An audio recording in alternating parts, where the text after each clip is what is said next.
Ladies and gentlemen, welcome once again to the Lenny Robbins YouTube show, Know Your Politics, Creating a Better Understanding. I want to jump right into Mark Golding's speech that he made on Sunday night, last Sunday night, just 2 nights ago at the Donald Quarry High School over in Harborview. In regards to upcoming general election, he was introducing the prospective candidate, Attorney at Law Patrick Peter King. And in doing so, Mr. Golding, you made a speech about the 2011, you made reference to the 2011 election when the PNP won that. Do believe that PNP won that seat then, and the voter turnout was good. You alluded to the fact that you want to have that same very type of voter turnout, and nothing is wrong with that, asking for that kind of level of turnout. But where you went wrong, Mr. Golding, is the fact now that you mentioned that you want those who are alive to turn out to vote, and even those who are dead, if they can deal with it. Now, the fact that you had "if they can deal with it" to the conversation makes me understand clearly this is not a slip of the tongue comment. This is not a light-hearted comment. This is something very serious. And these are comments that is coming up across the world politically. These are comments that are coming up across the world today. Quite recently, Donald Trump made a statement here in the US that if he loses the November 20 election, it's going to be a bloodbath. So I take it that, sir, you know exactly what you're saying. You may try to walk it back and all of that. Same thing Warmington did. Same thing the man over in St. Anne's did. Everybody's saying what they want to say. But it's coming from the heart, and we must remember, Mr. Golding, that words of one's mouth is the meditation of their heart. There's no loose lips speaking here coming from you, because you more than all, you politicians more than all, know that they are guided by standard of conduct. You can't say just about anything you want to say and expect to just walk it back and get away with it. And you should not in any way get away with this comment. There's no apology you can make to make you look good. Honestly, there's none. I know Jamaican people and their party supporters are going to say, "Oh yeah, he was just joking." Yeah, everybody can say you were joking. But that's not a joke, sir. That is not a joke. Considering the state of our politics today in Jamaica, that's not a joke. But I'm glad you were in Rural St. Ange, because I also want to use this opportunity to send out a message to Mrs. Holness, Juliet. I want to take her back to the last flooding in Bull Bay. I think it was about 2021. 2020, somewhere thereabout. The late 21 or late 20, 21 or thereabout. I don't want to take her back to that flooding, because I want to point out to people in Jamaica how politics is just about a feel-good story. People will talk what they want to talk. Representatives will come and say whatever they have to say. But yet, because they know we're not watching what they do, they make the most and the best feel-good story speeches for us, and the best that we want to hear. Once we hear that, they know we forget it. We just jump on and give them the praise and the glory for what they're saying. And oh yes, they're good. We're going to be okay. But feel-good story doesn't translate to a better quality of life for us on the ground. No, it does not translate to a better quality of life for the people like us on the ground. The only thing that's going to translate for a better quality of life for us is if we watch what they do, call them out on what they promise to do and don't do it, and remind them of who we are. And without them doing for us what they promise to do, there will be no them. I support all Jamaicans who now decided to be involved in politics. You don't have to be representational in your views. But be honest, because we're thinking about not politicians, we're thinking about PNP or JLP, we're thinking about Jamaica. It is time for Jamaica to benefit, not just some PNP or some JLP. That speech Mark Golding gave was not much different from what Warmington said. Was not much different from what the other guy over in St. Anne said. Not much. I also want to use this opportunity to highlight something over in Manchester. I just recently had done some research on Mr. Phillips, Michael Phillips. I think you're the MP for Northwestern Hanover. There's a community in your constituency, sir. Huntley. And it's a shame you're the sitting member there from about 2017 until now, which is 7 years going. And there's no running water in a farming community. If rain doesn't fall, crops dies.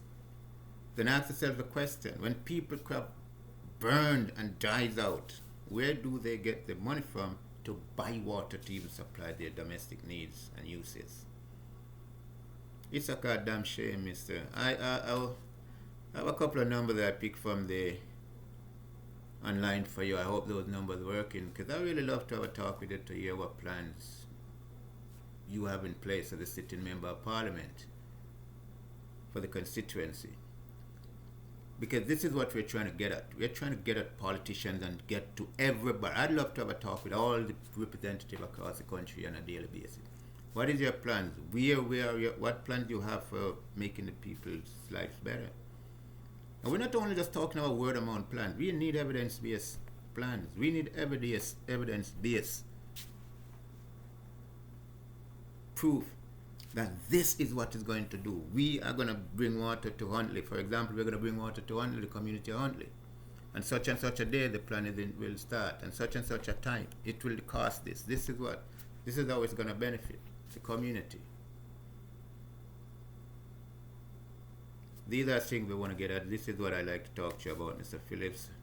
I also throw something out there for Mr. What's his name? Nola B, good boy, good youth to understand, a good man, Kurt Wall. But I haven't got a number from him. I'm trying to get a number to reach him, because we want to now get plans for people from our politician, our representative. What do you plan to do? I'm trying to reach across the Labour Party section too. It is important for us, for me to talk to these guys, because I want to get what is happening, what hope is there for people of Jamaica to hold on to. What are you giving us except to tell us some feel-good story, right? And I'm sure when Mark Golden made his speech at Donald Quarry High School on Sunday night about even the dead to vote if they can deal with it, a lot of people jump, a lot of people shout. He might have even gotten a standing ovation for that. Why didn't you retract the statement then? No, because you know exactly what you were doing, Mr. Golden. You know exactly what you're doing. And this is something we should not tolerate in our politics. But we, the people, accommodate these things. And this is one of the reasons for this platform. We're trying to empower people to the point where people are now aware and get to be aware and wake up with your eyes wide open to know that politicians, if they really intended to make Jamaica a better place, Jamaica would be a better place long ago. I would be far down the road to be a better place from years ago. But politics is not about making Jamaica better. Politics is about making the best speeches, the most, like I said, feel-good story. Present to us the most and best feel-good story. So when we vote for them, they get in office, but they cannot function outside of party lines. Whatever they do or say must be within party lines. Now, what they do within party lines, I'd like someone to tell us how that translates to a better quality of life for us, the voters. I'd like a politician to tell me that. You don't need to tell me. You can command any news outlet, news media you want. Book some time. Go there and tell the world. Tell Jamaica.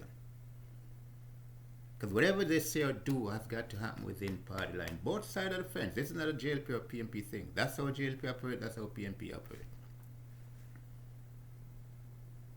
So we are the ones who are always suffering. I cannot emphasize this anymore. I cannot emphasize this anymore. I can't understand.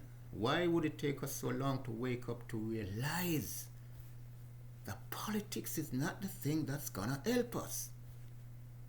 It is we the people have to make sure the politicians who are elected to office do what they should do to make sure that our quality of life improve. And the only way we can assure of that happening is to make sure that we listen to them.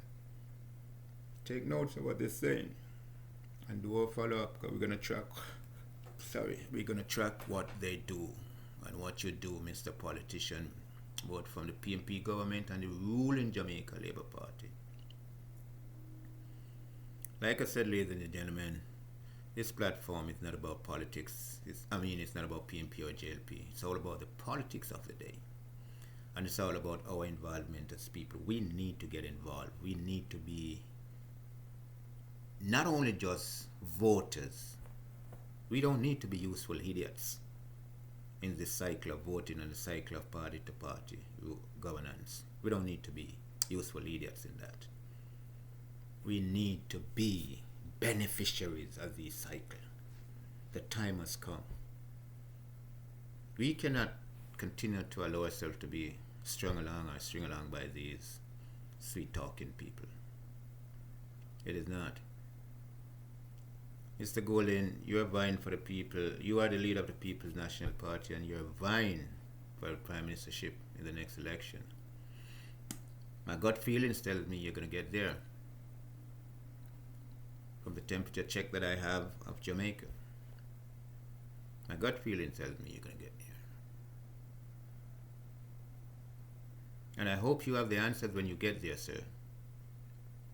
Because I have the speech you made at Tony Spaulding Center over in Arnett Garden in February. I have that speech recorded. And I'm going to save that because I've made some bullet points out of that speech for you and your government, should you form the next government. And as Bob Marley said in his song, you're going tired to see my face, you're going tired to hear this voice, sir. Because I'll be asking you to fulfill your promises made. So too, and your Holiness government, I listened to their budget speech. Difficult to even get inside of the Ministry of National Finance. And to be honest, Mr. Clark, Dr. Clark, you have not said much. You have not said much, sir. And I use this opportunity to appeal to your Prime Minister and your Holiness. You may have Mr. Clark as a good finance minister. That may be so. I'm not an economist by any stretch of the imagination. But neither am I a fool. Neither am I a fool in regards to certain things. I can speak on certain things based on where I am. But I can tell you one thing about Mr. Clark, sir. He's not a presenter. If he presents your next budget speech, you're guaranteed to lose. I can tell you. You gotta have a more vibrant and a more meaningful and a more thought-provoking presenter. People who can capture attention. And true that, in fact, if you go back to his speech and ask many Jamaicans right across the board, what do they remember from the speech? Nothing. Nothing. I want to raise one point out that coming out of that speech. I'm not sure if I'm correct.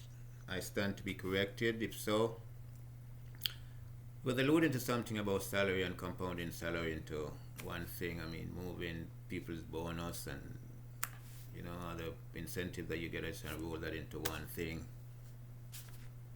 Pull that into, which in the long run should turn out to be a better NIS cut payout for you at the long run and all of these things.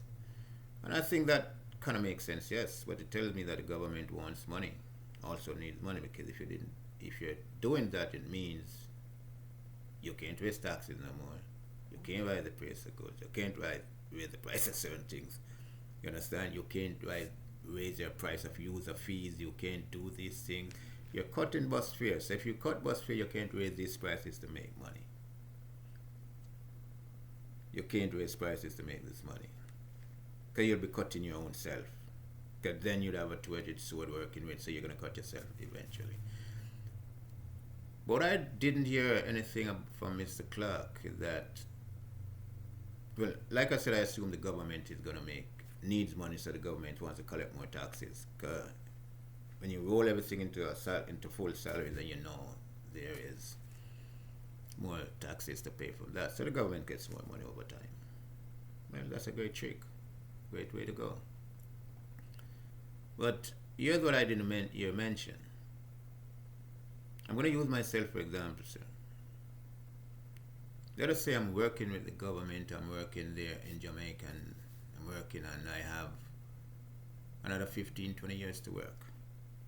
Or any man, any citizen has another 15, 20 years to work. His bonus, his incentive that was paid out to him separate from his salary is now rolled into that salary package. That increases his returns when he gets up to NIS pension age. Yeah, that's increases that, and that's a fact. What he doesn't mention in that is a cost of living adjustment scale. A shortened COLA, C-O-L-A, cost of living adjustment. We know that thing's gonna get expensive. And if you're buying a pound of flour right now, or a pack of 5-pound flour right now for, let us say, $300, in 15 years' time when I retire, how much will that thing cost? That bread, that flour, that same 5-pound pack of flour, maybe $800 in 15 years' time. Maybe $800. So we have a 266% increase by then. Now, does the cost of living for me, when you move my incentives and all my bonus into one salary package, does all of this increased thing consider the cost of living or move with cost of living adjustment as the year goes by?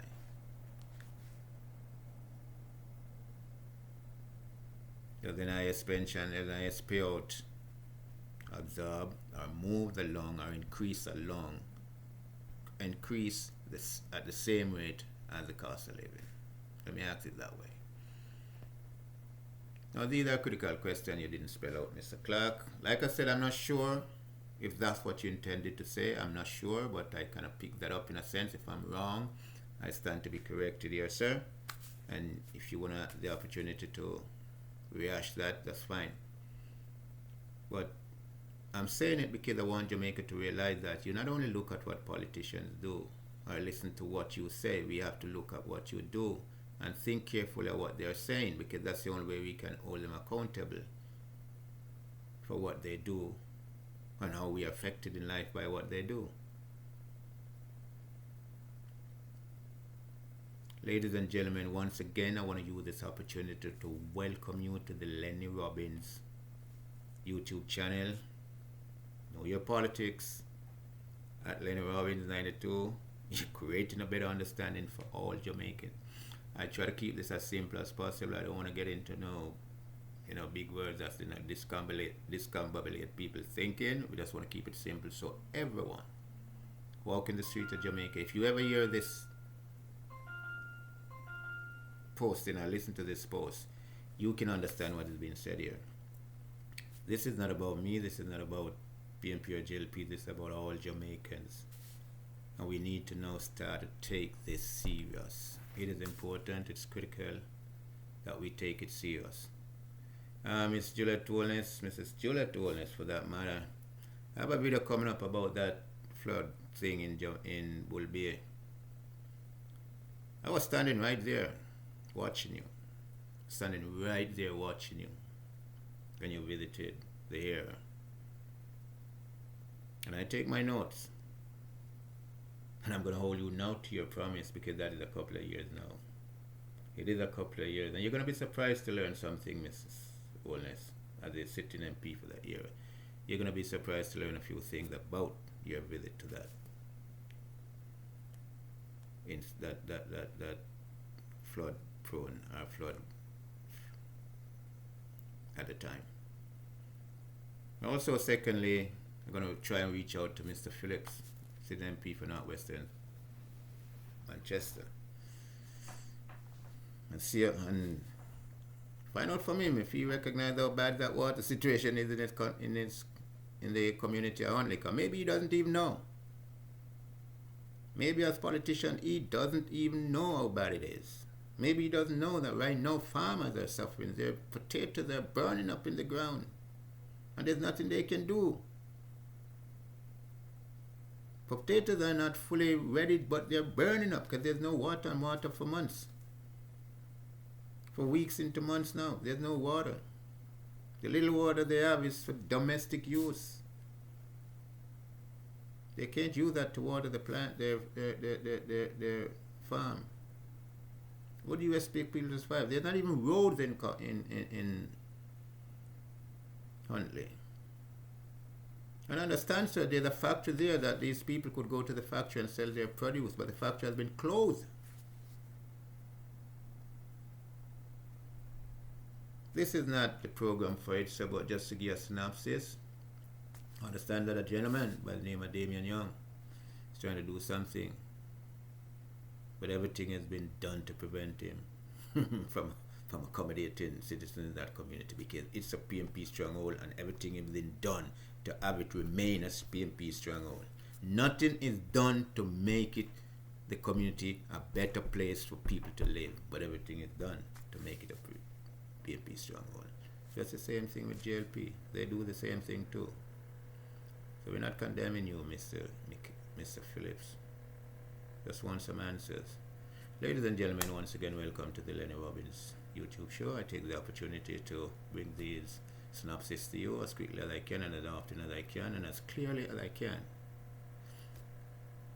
Please visit the channel, share your likes, share your dislike. That's very critical. A lot of people don't want to see a dislike on their channel, but I don't mind. It's very critical for me. Leave your comment, click the share and click that button, so when these videos drop, you'll be notified as early as possible. Welcome once again to all Jamaicans, home and abroad. So I wish you all the best for the rest of the Tuesday evening. Stay strong, keep hope, keep dreaming, but dream with your eyes wide open. Don't let them put you to sleep. Dream with your eyes wide open. And just bear in mind, the vault of knowledge in Jamaica is not bankrupt. The vault of knowledge in Jamaica is not bankrupt. There are brilliant people in Jamaica. There are honest people in Jamaica. We just need to come together and make this Jamaica a better place for all of us. Again, let us watch what they do. Let us watch what they do.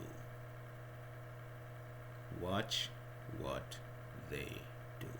Thank you. Lennie Robbins. See you next time.